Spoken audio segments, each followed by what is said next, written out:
Que a graça do nosso Deus, que a companhia do Espírito Santo esteja com cada um de vocês, neste momento em que nós queremos meditar, especialmente no texto do Antigo Testamento, texto de Isaías, capítulo 50, versículos 4 a 9.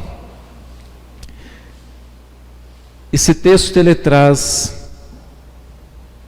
uma palavra muito conhecida por nós,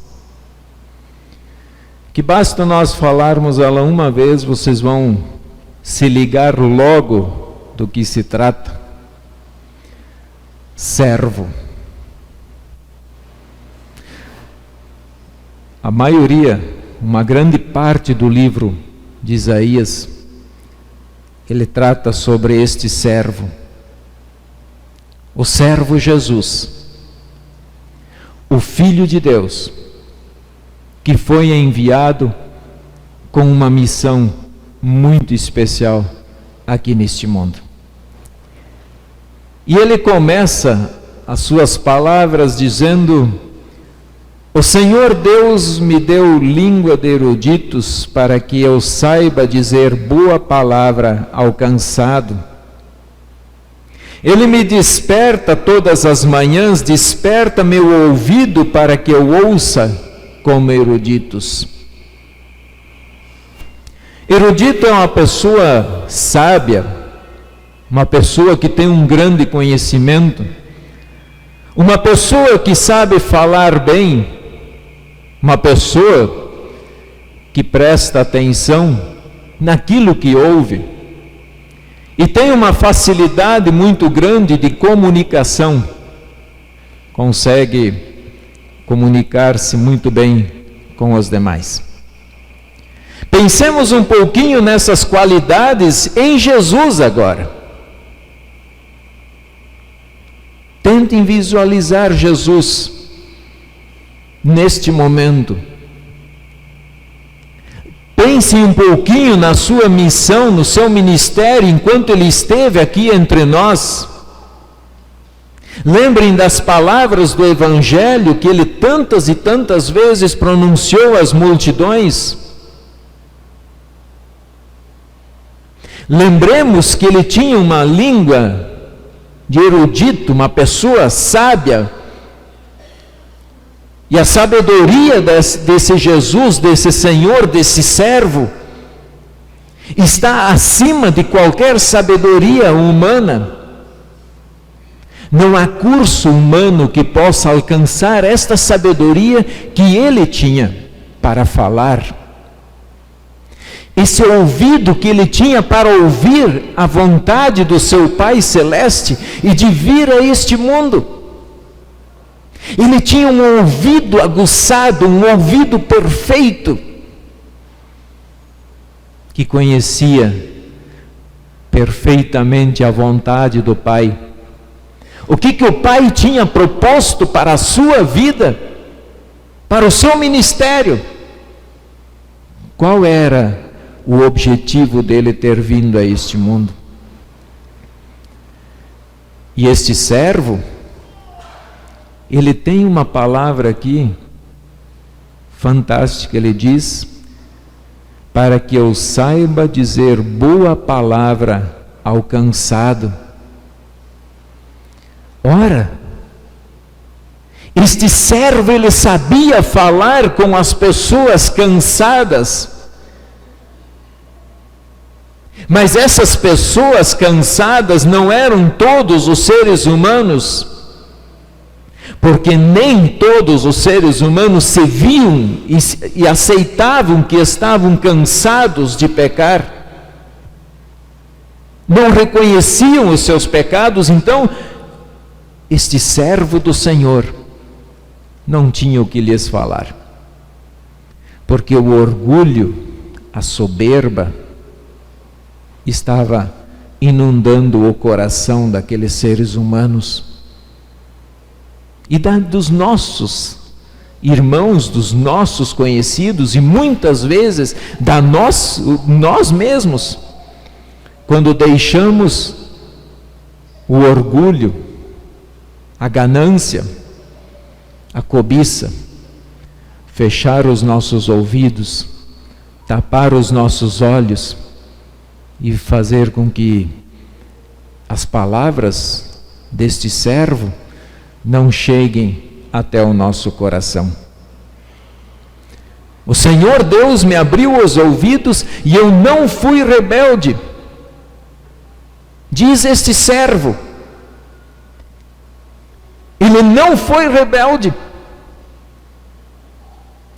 Deus falou a ele, ele gravou as palavras à vontade do Pai e veio aqui a este mundo. E diante destas palavras do seu Pai, ele não se rebelou. Ele não se retraiu. Mas ele permaneceu na sua jornada, no seu caminho. Rebelde? Rebelde somos nós, que tantas e tantas vezes nós questionamos o nosso Deus. Quantas e quantas vezes este servo do Senhor, ao pronunciar a palavra de Deus, foi confrontado de forma dura. Quantas vezes este servo foi maltratado, porque a dureza do coração do ser humano não aceitava colocar a vontade de Deus acima da sua. E até hoje nós nos deparamos com situações que as pessoas ficam revoltadas com a palavra de Deus. Não aceitam certas coisas que dentro dela está escrito. Eu sei que há situações que a gente pode até dizer, mas não é possível que isso está aqui. Mas também não tentamos entender a razão e muito menos olhar do que esse Deus Todo-Poderoso está exigindo do seu servo fiel e de nós como um povo fiel. Mas nos rebelamos, nos retraímos. Muitas e muitas vezes preferimos virar as costas para este servo e para as palavras que ele diz. Rejeitamos e nos desviamos, como diz o texto de Isaías 53, versículo 6. Mas ele diz que ele não fugiu da sua missão. E quando o texto fala que, mesmo que cortaram, arrancavam os seus cabelos na época, literalmente eles tiravam a barba, cortavam um pedaço do cabelo do homem, e isso era na época um sentido de insulto, de ser humilhado. E ele diz, olha, mesmo que me arrancavam a barba, mesmo que me arrancavam o cabelo, mesmo assim, eu não voltei, eu não fugi. Mesmo que eu tinha que passar por aquela humilhação tão grande, eu continuei firme. E por isso, pegando esse texto e jogando com o texto do Evangelho que nós lemos hoje, a entrada de Jesus em Jerusalém, vemos que está acontecendo exatamente isto. Ele não foge, ele vai para Jerusalém, ele encara Jerusalém, ele encara as pessoas que lá estão, ele encara seus adversários, ele encara as pessoas que lhe cospem no rosto, as pessoas que lhe dão bofetadas, as pessoas que lhe dão coices, as pessoas que colocam sobre a sua cabeça uma coroa de espinhos. Ele olha de frente, ele não foge da sua missão. E aí ele diz, porque o Senhor Deus me ajudou, pelo que não me senti envergonhado. Por isso, fiz o meu rosto como um seixo e sei que não serei envergonhado. Perto está o que me justifica. Pouco importa para Jesus o que ele ia encontrar lá em Jerusalém.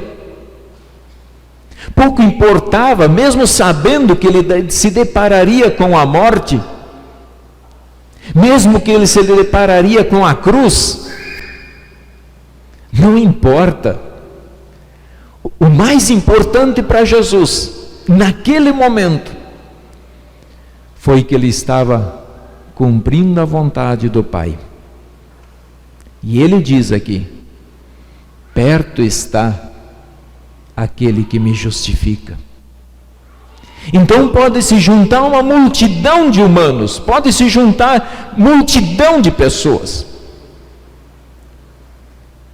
Para mim não importa, porque aquele que me justifica, aquele que me devolve a vida, aquele que me faz olhar para cima, esse está comigo, ele está do meu lado. Ele não me abandona no momento do perigo. Ele não foge, porque eu não serei envergonhado, diz ele. Mesmo diante de tudo o que estava por acontecer, Jesus não se envergonhou do Pai. E nem o Pai do seu Filho. Em nenhum momento Jesus olhou para trás e disse: eu tenho vergonha de ser o Filho de Deus, o Santo, o Todo-Poderoso, o Rei, e agora os homens vão me pegar em suas mãos e vão cravar nas minhas mãos e nos meus pés pregos. Mas eu não me envergonho, porque Jesus estava olhando algo maravilhoso que ele ia fazer por nós, por mim e por vocês. Dar a sua vida, nos resgatar e nos salvar. Irmãos, diante desse texto, a palavra servo fiel, que Jesus é, agora, nós somos chamados à fé. E na fé,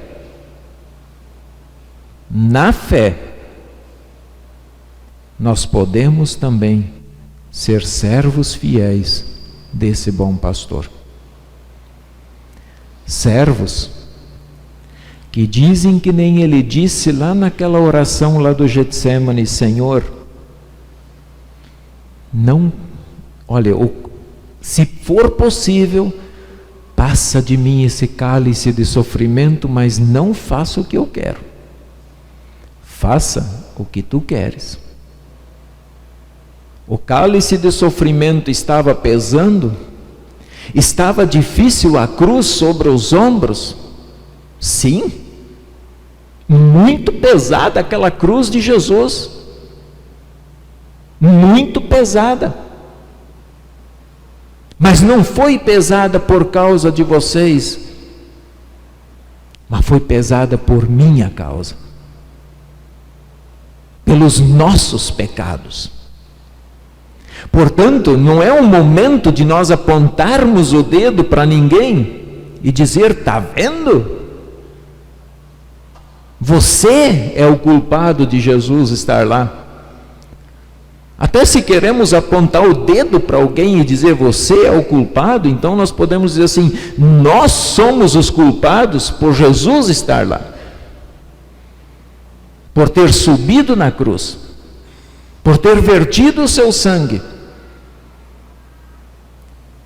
Os meus pecados foram postos sobre aquele servo fiel. O meu orgulho, a minha cobiça, a minha ganância, que tantas e tantas vezes me cegou para as coisas de Deus, este servo levou sobre ele.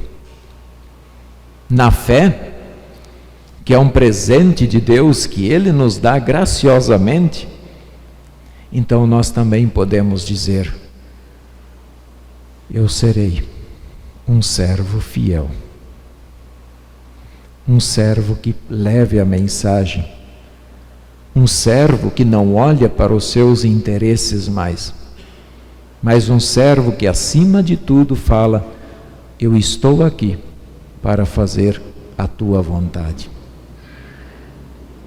Olhar para Jesus também é olhar para esta frase que ele disse: perto está o que me justifica. Isso é um consolo muito grande.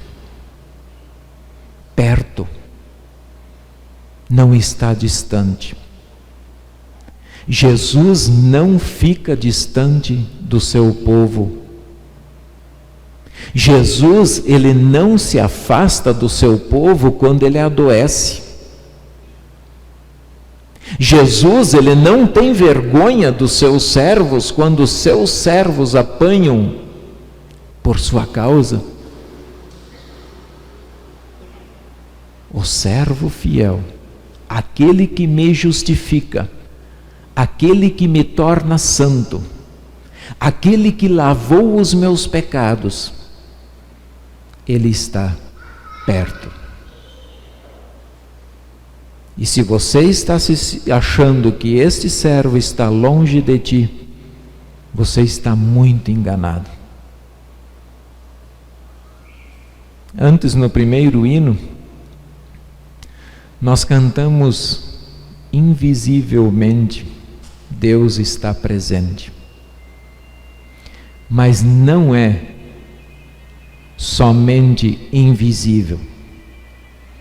Deus, o nosso justificador, aquele que nos torna santos, ele está aqui de forma visível na palavra. Na palavra, Deus se mostra, Deus fala, Deus consola, Deus fortalece. Na Santa Ceia, não é Deus visível? Não é que nós, ao participar da ceia, recebemos pão e vinho visíveis? E de forma sobrenatural o corpo e o sangue de Cristo? Perto está o que me justifica. E como é bom contar com alguém por perto. Como é bom quando nós estamos caindo, alguém chega e dá a mão. Como é bom quando nós choramos, e agora nos últimos dias, últimos meses, tivemos muitas famílias da nossa congregação enlutadas, então vocês saberão muito bem o que eu estou falando. Como é bom quando nós nos deparamos com a morte, ter alguém do nosso lado, que não nos deixa cair, que diz: calma, ou que talvez não diga nada, mas segure na sua mão, lhe dá um abraço, segura sua cabeça, para que você chore, para que você conte as tuas mágoas, o teu sofrimento. Imagina agora o Senhor, Jesus, do seu lado. E Jesus sempre está do nosso lado. Ele não nos desampara. Ele fica com cada um de nós, todos os dias. E até mesmo quando passamos pela morte, Jesus nos acompanha. Jesus nos leva para a sua morada eterna. Então, irmãos e irmãs, enquanto nós tivermos vida, vamos continuar sendo servos fiéis. Usar os dons, as habilidades, para anunciar para todas as pessoas que aquele que nos justifica está perto de nós, em Jesus. Que Deus abençoe a cada um de nós. E amanhã nós teremos um momento fantástico, momento da reunião das áreas, para estar fazendo isso, dizendo: Senhor, eu estou aqui, eu estou disposto a trabalhar, a ajudar, a levar este Jesus a todos os corações. Que Deus nos guarde nesta fé para a vida eterna. Amém.